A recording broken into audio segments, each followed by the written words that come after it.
Kami dari kelompok 5 akan mempresentasikan hasil kerja kami yang bertema tentang bagaimana harmoni kewajiban dan hak negara dan warga negara dalam demokrasi yang bersumber pada kedaulatan rakyat dan musyawarah untuk mufakat. Alangkah baiknya sebelum kita memulai presentasi ini, saya akan memperkenalkan anggota kelompok saya.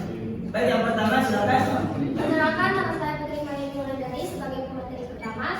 Perkenalkan, nama saya Muhammad Ilham sebagai pemateri kedua. Saya Yuliana sebagai pemateri ketiga. Saya Mazhari sebagai materi keempat. Baik, langsung saja. Kami di sini akan mempresentasikan hasil kerja kami mulai dari pemateri pertama. Waktu dan tempat silakan. Baik teman-teman semua, seperti yang sudah disampaikan oleh rekan saya, bahwa materi kami hari ini adalah bagaimana harmoni kewajiban dan hak negara dan warga negara dalam demokrasi yang bersumber pada kedaulatan masyarakat, kedaulatan rakyat dan kedaulatan rakyat.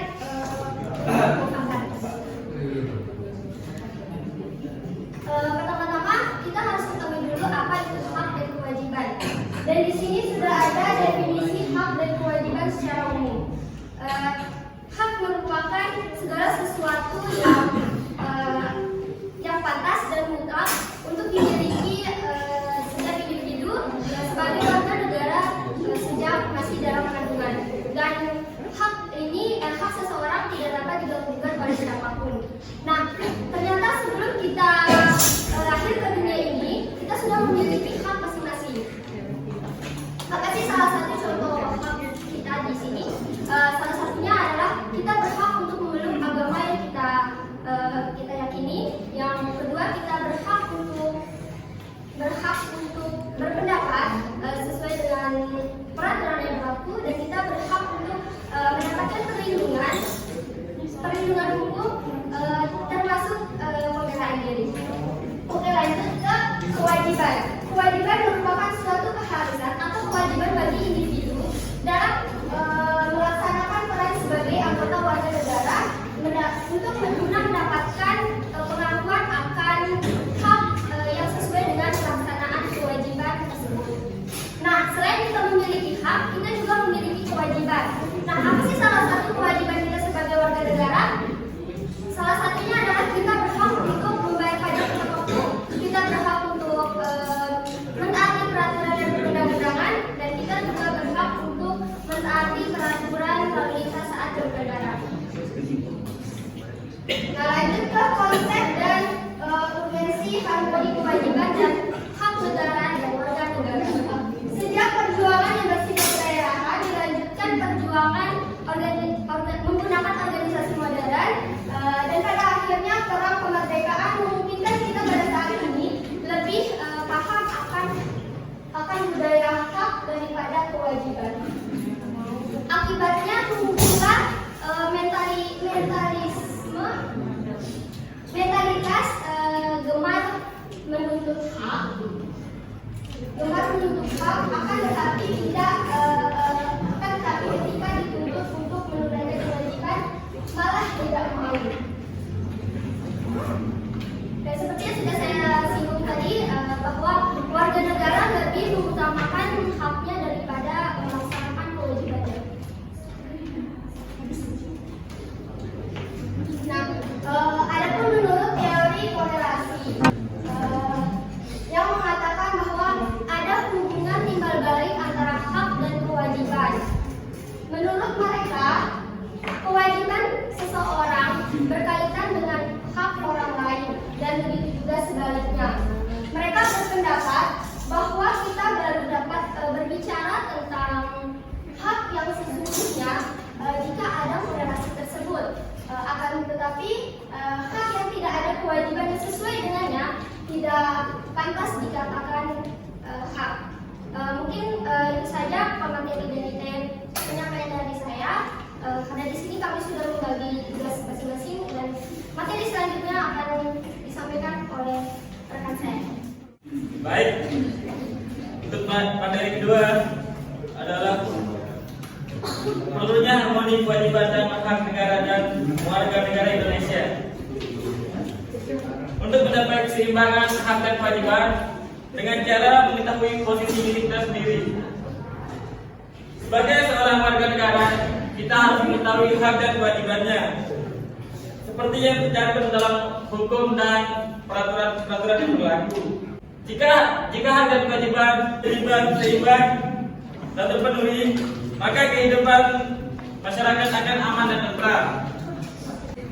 Hak dan kewajiban Indonesia tidak akan pernah seimbang jika masyarakat tidak mau merubahnya. Oleh karena itu, diperlukannya harmoni kewajiban dan hak negara dan warga negara agar terciptanya kehidupan bernegara yang harmonis dan berkesinambungan antara kepentingan rakyat dalam pemenuhan hak dan kewajiban oleh negara. Baik, selanjutnya akan dilanjutkan oleh teman saya. Baik, di sini saya akan melanjutkan penjelasan dari teman saya tentang sumber historis, sosiologis, politik tentang harmoni kewajiban hak negara dan warga negara Indonesia. Jadi di sini dibagi menjadi 3 sumber. Sumber yang pertama yaitu sumber historis. Sejarah historis perjuangan menegakkan hak asasi manusia terjadi di dunia bagian barat, yaitu di Eropa. John Locke, seorang filsuf Inggris pada abad ke-17 yang pertama kali merumuskan tentang adanya hak alamiah yang melekat pada setiap diri manusia, yaitu hak untuk hidup, hak kebebasan, dan hak milik. Perkembangan selanjutnya ditandai dengan adanya 3 peristiwa penting di dunia barat, yaitu yang pertama ada Magna Carta pada tahun 1215, kemudian yang kedua ada Revolusi Amerika pada tahun 1276, kemudian yang terakhir ada Revolusi Prancis pada tahun 1789. Kemudian yang kedua ada sumber sosiologis. Munculnya karakter buruk yang ditandai dengan kondisi kehidupan sosial budaya kita yang berubah sedemikian drastis dan fantastis. Bangsa yang sebelumnya dikenal penjabar, ramah, penuh sopan santun dan pandai berbahasa basi menjadi pemarah, suka mencaci, penendang, perang antar kampung dan suku dengan tingkat kekejaman yang sangat tragis. Kemudian yang ketiga yaitu sumber politik. Sumber politik yang mendasari dinamika kewajiban dan hak negara dan warga negara Indonesia adalah proses dan hasil perubahan Undang-Undang Dasar Negara Republik Indonesia 1945 yang terjadi pada era reformasi. Pada era reformasi yaitu pertengahan 1998 muncul berbagai tuntunan reformasi di masyarakat.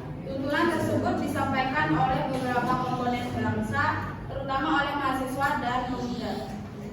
Beberapa tuntunan reformasi itu adalah yang pertama ada mengamandemenkan Undang-Undang Dasar 1945, yang kedua penghapusan doktrin difungsi Angkatan Bersenjata Republik Indonesia atau ABRI, kemudian yang ketiga menegakkan supremasi hukum, penghormatan hak asasi manusia atau HAM, serta pemberantasan korupsi, kolusi dan nepotisme atau KKN. Kemudian yang keempat melakukan desentralisasi dan hubungan yang adil antara pusat dan daerah atau otonomi daerah. Kemudian yang kelima mewujudkan kebebasan pers. Dan yang terakhir ada mewujudkan kehidupan demokrasi. Sekian dari saya, selanjutnya akan dilanjutkan oleh teman saya. Oke, saya akan menyampaikan tentang membangun argumen tentang dinamika dan tantangan harmoni kewajiban dan hak negara dan warga negara. Yang pertama, aturan dasar di bidang pendidikan dan kebudayaan serta ilmu pengetahuan dan teknologi. Dan yang kedua, perubahan Undang-Undang Negara Republik Indonesia tahun 1945 juga memasukkan ketentuan baru tentang upaya pemerintah dalam memajukan ilmu pengetahuan dan teknologi. Yang ketiga, perubahan dunia itu ada kenyataannya berlangsung sangat cepat serta dapat mengancam identitas bangsa dan negara Indonesia. Kita menyadari pula bahwa budaya kita bukan budaya yang tertutup sehingga masih terbuka untuk dapat ditinjau kembali dan dikembangkan serta kebutuhan dan kemajuan zaman. Menutup diri pada era global berarti menutup kesempatan untuk berkembang. Jadi strategi kebudayaan nasional Indonesia yang kita pilih adalah sebagai berikut.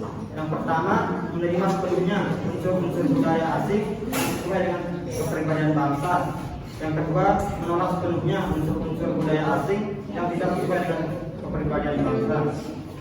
Dan yang ketiga, menerima secara selektif unsur budaya asing yang belum jelas apakah sesuai atau bertentangan dengan kepribadian bangsa. Selanjutnya, mendeskripsikan esensi dan urgensi harmoni kewajiban dan hak negara dan warga negara. Undang-Undang Negara Republik Indonesia tahun 1945 tidak hanya memuat aturan dasar ihwal kewajiban dan hak negara, melainkan juga kewajiban dan hak warga negara. Dengan demikian, terdapat harmoni kewajiban dan hak negara di satu pihak dengan kewajiban dan hak negara di pihak lain. Esensi dan urgensi harmoni kewajiban dan hak negara dan warga negara dapat dipahami dengan menggunakan pendekatan kebutuhan warga negara yang meliputi pertama agama, kedua pendidikan dan kebudayaan, yang ketiga perekonomian nasional dan kesejahteraan rakyat, dan yang keempat pertahanan dan keamanan. Oke, sekian dari saya serahkan ke moderator. Jadi, hak adalah kuasa untuk menerima atau melakukan sesuatu yang semestinya diterima atau dilakukan oleh pihak tertentu dan tidak dapat oleh pihak lain, manapun juga yang pada prinsipnya dapat dituntut secara paksa olehnya. Hak dan kewajiban warga negara merupakan wujud dari hubungan warga negara dan dengan negara. Hak dan kewajiban bersifat timbal balik, bahwa warga negara memiliki hak dan kewajiban terhadap negara, sebaliknya pula negara memiliki hak dan kewajiban terhadap warga negara. Kemudian hak dan kewajiban warga negara dan negara Indonesia diatur dalam Undang-Undang Negara Republik Indonesia tahun 1945, mulai pasal 27 sampai 34. Termasuk di dalamnya ada hak asasi manusia dan kewajiban dasar manusia. Pengaturan akan hak tersebut dan kewajiban tersebut bersifat garis besar yang penjabarannya dituangkan dalam suatu perundang-undangan. Sekalipun aspek kewajiban asasi manusia jumlahnya lebih sedikit jika dibandingkan dengan aspek hak asasi manusia sebagaimana tertuang dalam Undang-Undang Dasar Negara Republik Indonesia tahun 1945, namun secara filosofis tetap mengindikasikan adanya pandangan bangsa Indonesia bahwa hak asasi tidak dapat berjalan tanpa dibarengi kewajiban asasi. Mungkin sekian presentasi dari kelompok kami. Kami berharap teman-teman sekalian bisa memahami materi yang kita telah sampaikan. Saya ucapkan terima kasih. Terima kasih atas atensinya. Wassalamualaikum warahmatullahi wabarakatuh. Waalaikumsalam.